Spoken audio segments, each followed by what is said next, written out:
শ্রাবণ মাসে সোমবারে ঠাকুরের মাথায় জল ঢেলে এসেই কম সময়ে কি করবেন ভাবছেন? এইভাবে সাদা আলুর তরকারি সঙ্গে লুচি করে ফেলুন।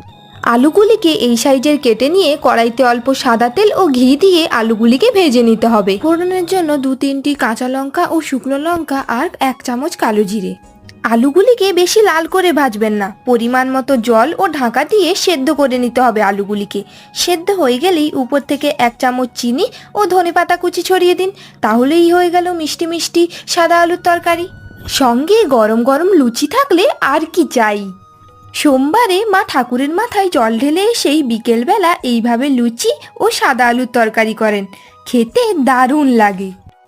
তরকারিটি দেখতে সাধারণ হলেও খেতে অসাধারণ লাগে লুচি বা পরোটার সঙ্গে।